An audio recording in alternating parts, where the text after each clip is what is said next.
All right, in today's notes, we're going to be multiplying rationals. So let's look at some plan here. We're going to make sure every numerator and every denominator has been completely factored so that we can do number 2, cancel those factors. That will make our life so much easier. So just watch and see.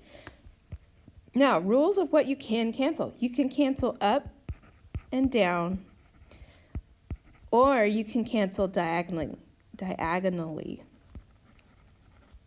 All right, not side to side, but up, down, or diagonally. And I'll show you as we go along. So let's look at that. Simplify each expression.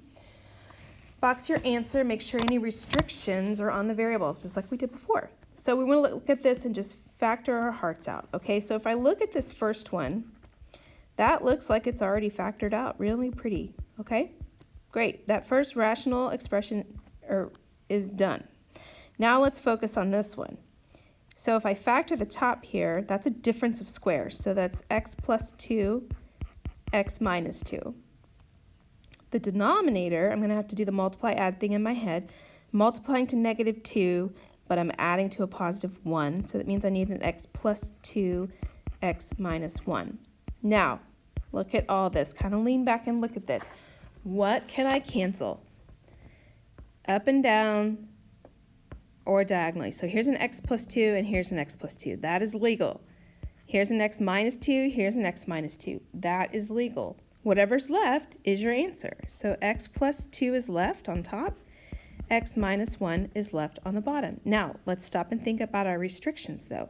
What is it that x cannot be equal to? Well, here, that tells us that x minus 2, that means x cannot equal a positive 2. Here, it means it cannot equal negative 2. Here, it cannot equal a positive 1. So you could have written it like this. X is not equal to a positive or negative 2 and a 1. Either way is fine, okay? Just make sure you list out all of them. All right, so there's my answer. Let's try another one. Factor, factor, factor. So look at this first one. Let's do this first one. This one is a difference of squares. So it's x minus 4 times x plus 4. The denominator, okay, I can't do trinomials, but I can do a GCF. So this would be an x plus 3 times, now let's look at the second rational expression. This one I can take a 6 out, so that'll be an x plus 3 over, now this one's going to take some grouping. Look at that 2 right there. All right, so look at the 2. So let's do some grouping. Multiply to be negative 24, add to negative 5. Well, that would have to be an 8 and a 3, and the 8 would need to be negative.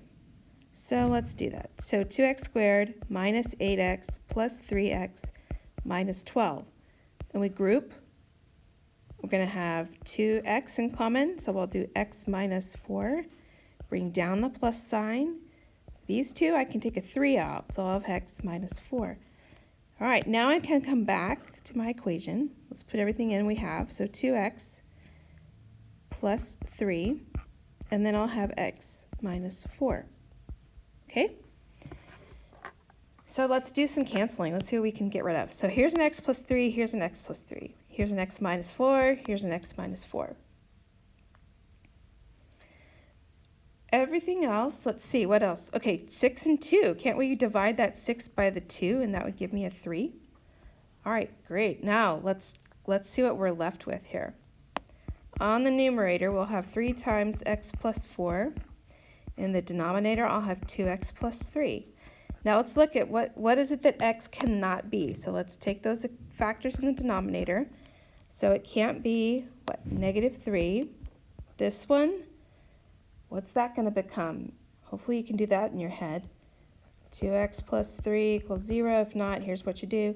Move that 3 over, divide by 2. So x cannot be equal to a negative 3 halves. Oops, that's 2.